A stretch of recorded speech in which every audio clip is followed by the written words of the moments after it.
Salut tout le monde, j'espère que vous allez bien. Aujourd'hui, on se retrouve pour analyser seulement le Bitcoin ainsi que l'Ethereum. On va vraiment juste se concentrer sur ces deux graphiques-là. Je vais vraiment vous montrer vraiment qu'est-ce que j'en pense vraiment en détail sur qu'est-ce qui s'est passé durant, même ici, qu'est-ce que la price action on a eu là, pourquoi qu'après ça on a eu ce mouvement-là ici. Et après ça, qu'est-ce que je m'attends pour la suite du côté du Bitcoin avec deux scénarios, un bullish puis un bearish. On est très très proche d'invalider le scénario bearish, mais je vais quand même vous le montrer, mon raisonnement vraiment de pourquoi que je pense qu'on peut toujours revenir vers les 50 000 environ. Et si c'est le cas, en gros, c'est que le scénario bearish, on devrait pas mal être au top ici, puis on devrait pas mal redescendre maintenant. Sinon, du côté d'Ethereum également, là, on va aller voir ce graphique-là avec sûrement un retour dans ce niveau-là au minimum. Donc, on va voir ça dans cette vidéo. Donc, si on commence directement par le Bitcoin, en gros, je vais vous expliquer un petit peu pourquoi qu'on a eu ce lot-là ici qui avait été formé, puis pourquoi il est important dans la structure du marché qu'on a en ce moment. Donc, si on dézoome un petit peu juste là, on voit clairement qu'on est dans une tendance haussière juste là sur le Bitcoin. Donc, on fait toujours des bas qui sont toujours plus hauts juste là. Puis, le but en ce moment, ça serait de faire justement un bas qui serait toujours plus haut que celui-là pour après ça faire des plus hauts. Donc, pourquoi que je dis ça? C'est simplement parce que je vais vous montrer le lot qu'on a fait ici, puis pourquoi il est très important pour la structure du marché en high time frame. Parce que, en gros, ici, qu'est-ce qu'on a eu? C'est qu'on a eu l'annonce de l'ETF juste là. Donc, qu'est-ce que ça a fait? C'est que ça a mis énormément de liquidités dans le marché. Donc, quand il y a eu beaucoup de liquidités dans le marché, j'imagine qu'il y a eu beaucoup d'institutions, de gros intervenants dans le marché qui ont pris des profits ici pour après ça, justement, effectuer un mouvement baissier qu'on a eu juste là.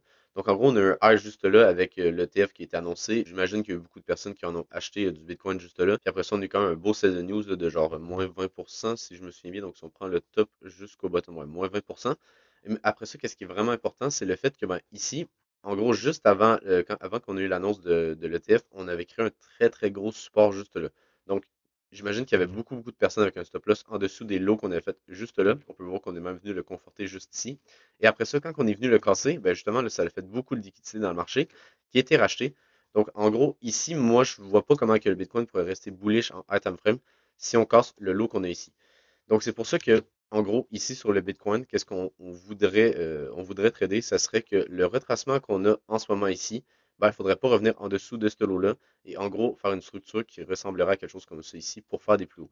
Donc, en gros, qu'est-ce qu'on veut voir, c'est après ça, quel niveau qui veut, puis surtout, qu'est-ce qu'on veut trader, c'est quel niveau qu'on voudrait entrer en position qui sont avant ce niveau-là. Donc, par exemple, j'ai ce niveau-là ici qui est très intéressant. Donc, un order block juste là. Quand on est venu sur le high qu'on a fait juste là, donc ça rajouterait de la confiance. Donc, le high qu'on a ici, l'order block qu'on a juste là, on pourrait même venir chercher la liquidité juste là. Donc, personnellement, qu'est-ce que moi je verrais, c'est qu'on redescendra une dernière fois sur le Bitcoin durant l'été pour après ça revenir chercher ce niveau de demande-là. Et là, après ça, effectuer des plus hauts et là, faire en gros notre grosse tendance haussière comme ça ici. Donc, ça va être vraiment ça que je vais regarder, mais pour moi, ici, c'est vraiment juste une correction qu'on a pour après ça faire des plus hauts. Mais je vais vraiment vous montrer pourquoi que ce lot-là est important. Et en gros, plus qu'on s'approche de ce lot-là, plus que notre risque reward va être intéressant. Parce que plus qu'on achète du Bitcoin proche du lot qu'on a fait ici, plus qu'après ça, on peut simplement avoir notre invalidation qui est juste là. Donc, qui est beaucoup plus proche. Donc, moi, personnellement, si jamais on revient là, ça devrait être assez intéressant pour justement en recharger un petit peu avec justement une invalidation juste là. Si on retourne en dessous de ce lot-là, je vais sûrement couper ma position sur le Bitcoin. Mais pour l'instant, c'est ça. Je pense que vraiment à long terme, si on regarde ici, on devrait faire un bas qui est toujours plus haut et après ça, faire des nouveaux plus hauts. Donc maintenant que ceci dit, on va aller voir plutôt en low time frame pour en gros trader le mouvement qu'on aurait ici. Donc le mouvement baissier qu'on aurait là avant le mouvement aussi. Donc ce mouvement-là, on essaierait de le trader, donc être en short pour après ça ici long, pour après ça prendre des profits plus hauts juste là. Donc ça, ce serait pas mal l'objectif. Je vais également vous montrer l'invalidation de ce scénario baissier-là qui pourrait en gros directement partir à la hausse pour venir chercher des plus hauts. Donc je vais aller vous montrer ça en low time frame. Donc, juste avant d'aller en low time frame, on va juste aller voir mon plan. Pourquoi que ici, je trouve que c'est un niveau très, très intéressant. C'est simplement parce que ici, on a un très, très gros support. Et en gros, c'est là qu'il y a eu beaucoup de personnes qui ont tenté des longues juste là. Donc, ça l'a permis en face à beaucoup d'institutions de vendre juste là, donc d'entrer en short ou de prendre des profits sur des longues. Donc, en gros, sûrement d'entrer en short, ça va pas être de prendre des profits sur des longues ici. Ils ont plutôt pris des profits là et ici. Mais ouais, ici, c'est un niveau très, très intéressant. En gros, faudrait pas casser le high qu'on a juste là. Sinon, ça voudrait dire que le scénario baissier qui serait qu'ils viendraient protéger leurs ordres de vente qu'on a juste là pour faire des plus bas, il serait invalidé. Je vais aller après ça vous montrer en 4 heures pourquoi que je dis ça. Donc, en gros, ici en 4 heures, qu'est-ce qu'on a? C'est qu'on a vraiment un ordre bloc qui est assez pertinent juste là. Donc, c'est vraiment sur le niveau de support. on a un order block juste là. Puis pour vous montrer pourquoi qui est vraiment pertinent, je peux même vous montrer avec les volumes profile juste là ici. Donc si on prend du stop jusqu'au bottom, qu'est-ce qu'on peut voir, c'est qu'on a vraiment le maximum de volume, donc le pic de volume, où est-ce qu'il s'est fait, où est-ce qu'il l'a eu? Ben, c'est justement sur le support. Donc c'est pas un hasard, c'est pas de la mode, qu'est-ce que je vous dis, c'est vraiment là qu'il y a eu le plus de volume injecté. Donc des retails en long, puis après ça, ben, des institutions de la smart money en short juste là. Donc c'est vraiment un niveau qu'il faut tenir ben, pour effectuer des plus bas. Donc c'est pour ça que la mèche ici, puis même je vous dirais ici à peu près, c'est très très important de ne pas le casser parce que si jamais on fait une mèche ici, ça voudrait dire qu'ils ben, ne protègent plus leurs ordres de vente qu'on a juste là. Et là, théoriquement, on devrait venir faire des plus hauts. Donc l'invalidation est littéralement ici sur le Bitcoin en ce moment. Donc c'est assez facile à trader. Là. C'est pas très compliqué. Ça veut dire que notre invalidation est là. Donc si on veut prendre des shorts, ben, on pourrait très bien avoir un stop loss juste là pour venir target ben, ces niveaux-là. Donc on s'entend qu'on a un risk reward qui est très très bon. Ensuite, si j'enlève ça ici, je vais également vous montrer, si on va en 4 heures, on peut voir qu'ici, en gros, on avait notre grosse order block qu'on avait juste là. Donc, tout ce niveau-là est important, mais je l'ai raffiné si on va en 1 heure, parce qu'on avait deux niveaux qui étaient vraiment pertinents. Donc, le premier, c'était ben, celui-là, juste là. Donc, on peut voir l'order block inversé qu'on a ici. On est venu déçu quand on a eu le CPI, qui était jeudi de cette semaine. Donc, on est venu déçu. Pour ça, on peut voir on a bien descendu. Et en gros, ici, on est venu euh, en gros, ici, on est venu créer un support pour après ça venir le liquider et là, on a fait des plus hauts. Personnellement, ici, je m'attendais à ce qu'on fasse des plus bas. J'avais pris un short juste là, ici, sur le top qu'on a eu là. Finalement, je me suis fait stop loss. Mais ouais, finalement, en gros, ici, on avait un support. On est venu le liquider. Donc, ici, il y avait beaucoup de personnes qui devaient être en long avec un stop loss ici. Donc, après ça, on est venu le liquider pour après ça faire des plus hauts. Et là, on est venu chercher au-dessus de ce high-là. Ça reste que, comme que je vous dis, le scénario item frame qu'on viendrait chercher des niveaux plus bas ici, il n'est toujours pas invalidé. Il faudrait venir chercher au-dessus de ces high-là. Dans le cas où est-ce qu'on viendrait chercher au-dessus ici, puis qu'on fait en gros une mèche comme ça, puis qu'on repart à la hausse, ben, ça serait juste que, en gros, si je reviens en délit, la correction qu'on a eue ici, du mouvement ben, aussi qu'on avait juste là, donc la correction qu'on a eue, ben, elle serait théoriquement terminée. Donc, en gros, ici, on devrait venir faire des plus hauts si jamais on casse le niveau que je vous montrais.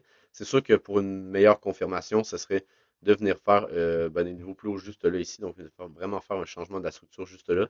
Mais je m'attendrais à ce que si on vient commencer à avoir des prix au-dessus de ce niveau-là, sûrement qu'après ça, on va venir casser ce high-là, et là, on aurait vraiment un changement de la structure pour venir ben, faire des niveaux plus hauts vers les sûrement 80-90 000 dollars. On va voir ça par la suite, mais ouais, je pense vraiment que ici, c'est un niveau très très pertinent. Donc, c'est pour ça que je vais vraiment vous montrer pourquoi il était très pertinent ce niveau-là ici en particulier. Parce que si on vient le casser, on devrait venir faire un changement de la structure et là, venir faire des niveaux plus hauts. Et sinon, ben, on devrait avoir encore une correction. Si je regarde ici, ouais, de moins 17, moins 20%, ça dépend jusqu'où qu'on va. Mais voir ce niveau-là ici pour après ça effectuer des plus hauts. Donc, je trouvais ça plutôt pertinent. Puis après ça, en low time frame ici, personnellement, j'ai pas vraiment d'entrée. Ici, on n'a pas grand-chose. C'est sûr qu'on pourrait dire qu'ici, en gros, on est venu créer de la liquidité pour après ça venir liquider juste là. Donc, ça se peut qu'on ait un top juste ici.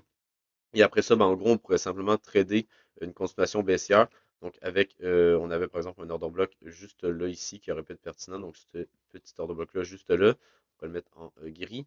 Donc, ça se pourrait que, en gros, ici, on ait un top juste là. Donc, un top ici, ici, et là, qu'on fasse des plus bas comme ça. Ça se pourrait très bien. Ici, on pourrait avoir une confirmation avec un nouveau plus bas juste là. Et là, on pourrait vraiment s'attendre à des plus bas plus conséquents, là, puis venir chercher vraiment pas mal plus bas. C'est sûr qu'une vraie confirmation baissière ici, ça serait ben, de venir chercher ici, juste là, un niveau plus bas en 2 heures environ. Donc, vraiment de venir casser la structure en 2 heures.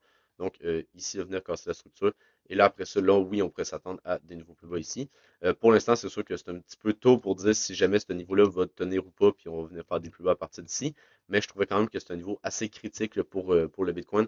Puis justement, si on commence à redescendre et venir casser ce lot-là, ben, ça voudrait dire que le scénario bearish est vraiment valide. Aussi, une dernière chose, je voulais vous montrer, c'est le fait qu'on avait une trendline en daily. Donc, on avait juste là, qu'on est venu liquider juste là. Donc, si on va en 4 heures, par exemple, on peut bien voir qu'on est passé au-dessus. Donc, logiquement, il y a beaucoup de personnes qui ont tenté des longues juste là, vu qu'on est passé au-dessus de la trendline. Donc, théoriquement, ici, on devrait avoir, ben, si jamais les institutions devraient vendre ici pour venir faire des plus bas, ben, ça serait vraiment le moment parfait parce qu'on a eu beaucoup de liquidités qui sont entrées dans le marché en longue. Donc, ici, pourrait très bien venir vendre pour après ça faire des plus bas. Donc, on va voir qu'est-ce qui se passe. Mais comme que je vous dis, si on fait un nouveau plus haut juste là, à partir des 60 500, je serais très, très bullish. Puis sinon, ben, je vais toujours rester bearish jusqu'à temps qu'on vienne chercher ce niveau-là. Et là, après ça, faire un bottom ici pour venir chercher des niveaux plus hauts. Ensuite, ben, du côté de l'Ethereum, sincèrement, l'analyse est un petit peu similaire dans le sens que je m'attends toujours à des plus bas ici sur l'Ethereum.